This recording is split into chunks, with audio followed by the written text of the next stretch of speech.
इस वीडियो में मैं आपको बताने जा रहा हूं कि समसामयिक मुद्दे यानी कि करंट अफेयर्स की तैयारी कैसे करें। तो इसके लिए सबसे पहले तो एक आप रजिस्टर हाथ में लीजिए, एक राष्ट्रीय स्तर के अखबार का चयन करके उसको भी टेबल पे रख लीजिए।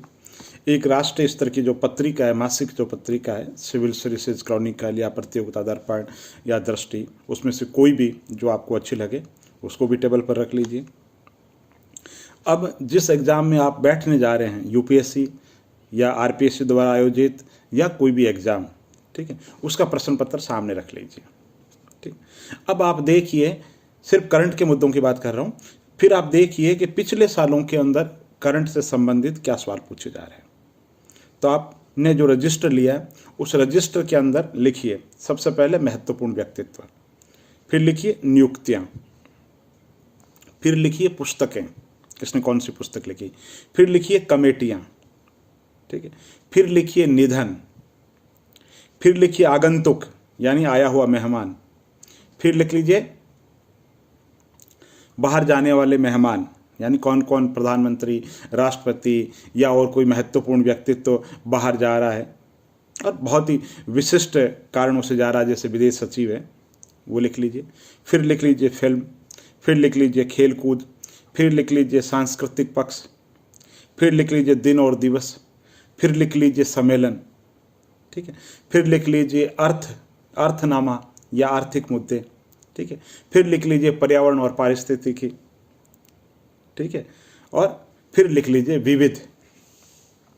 अब आज का अखबार उठाया आपने, कोई महत्वपूर्ण व्यक्ति आपको न्यूज़पेपर में लगा, जैसे कि नियंत्रक महालेखा परीक्षक की नियुक्ति हुई, तो आप लिख लीजिए ये व्यक्ति नियंत्रक महालेखा परीक्षक नियुक्त, और लिख लीजिए किस क्रम में है। इसी तरीके से वित्त आयोग का कोई अध्यक्ष बना है कि साहब ये वर्तमान में वित्त आयोग के अध्यक्ष बने, ये 13वें 14वें 15वें जो भी है वो आप लिख लीजिए, ठीक है, लिख लिया। इसके अलावा जो भी न्यूज़ में आपको लगे उनको 3 तरीके से बांट लीजिए। एक सिर्फ प्रीलिम्स के हिसाब से बांट लीजिए, है ना, फैक्ट डाल दिया आपने कि वित्त आयोग का अध्यक्ष है, कौन बना, वो लिख लिया, ठीक है। यही चीज़ आपको लगे कि मेंस के लिए लिखनी है, ठीक है, और उसमें समसामयिक मुद्दे पे और कोई जानकारी आपको मिल रही है तो उसके अंदर और नोट कर लीजिए, ठीक है। तो पहले वाले पे टिक लगा दीजिए लाल से, लाल का मतलब ये प्रीलिम्स के काम का है, ठीक है, और जो बाकी जो फैक्ट्स है, एक्स्ट्रा जो फैक्ट है, उन पे थोड़ा लिखा लीजिए बिल्कुल कि ये इतना कम इंपॉर्टेंट है, लेकिन मेंस के अंदर आंसर राइटिंग के अंदर ये चीज़ काम में आ सकती है। तो कहने का मतलब हो गया, जो राष्ट्रीय स्तर की जो पत्रिका है वो हो गई, एक न्यूज़पेपर हो गया, ठीक है। इसके अलावा, इन चीज़ों के अलावा जो बीबीसी न्यूज़ है, ठीक है, नेशनल न्यूज़ चैनल है, उनसे आपकी करंट्स में या समसामयिक मुद्दों पे रुचि बनेगी। आप टीवी पे कहते हैं कि चीज़, पढ़ी हुई जो चीज़ है ना, उससे ज़्यादा सुनी हुई चीज़ असरदायक होती है और हमेशा हमेशा के लिए स्मृति पटल पर याद रह जाती है। तो जिन चीज़ों को आप लिख रहे हैं उनको एक बार पहले टीवी पे देख लीजिए, तो जब आप लिखोगे तो रुचि के साथ में लिखोगे और आपको याद भी बहुत ज़्यादा तरीके से रहेगी। तो अब समसामयिक मुद्दों पे आप सोचिए कि भाई क्या क्या सवाल और बन सकते हैं, है ना। कोई रिपोर्ट आई है, जैसे कि साहब ट्रांसपेरेंसी रिपोर्ट में भारत का क्या स्थान है, मानवाधिकार के अंदर भारत की क्या स्थिति है, वैश्विक प्रतिस्पर्धा सूचकांक के अंदर भारत की क्या स्थिति है, तो एक कॉलम बना लीजिए इंडेक्स का। तो पिछले सालों के प्रश्न पत्र को देख लीजिए कि प्रश्न पत्र कैसे पूछे जा रहे हैं, है ना।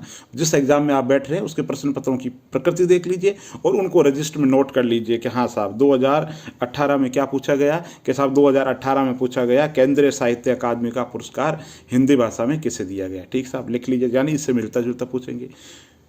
बिड़ला पुरस्कार किसे दिया गया, कि साहब बिड़ला पुरस्कार इसे दिया गया, तो इस साल का मिलता जुलता लिख लीजिए, ठीक है। ज्ञानपीठ पुरस्कार किसे दिया गया, तो कहने का मतलब जो है, एक आप लिस्ट बना लीजिए और उस लिस्ट के अनुरूप जोड़ लीजिए, ठीक है, और रजिस्टर जो है आप उसमें जोड़ते रहिए, आपका समसामयिक इतना अच्छा हो जाएगा जिसकी कोई सीमा नहीं है। अब जब परीक्षा नज़दीक होगी तब आपको विविध पत्रिकाएं नहीं पढ़नी है, आपने जो शॉर्ट कैप्सूल बना रखा है समसामयिक मुद्दों का उसी को पढ़ना है। ना तो किसी कोचिंग वाले के पास जाना है, ना किसी कोचिंग का कोई मटेरियल खरीदना है, भरोसा करना है तो खुद पे करना है। और आपने जो इतनी मेहनत से जो नोट्स बनाए हैं उनको और थोड़ा सा परिष्कृत कीजिए और परिमार्जित कीजिए।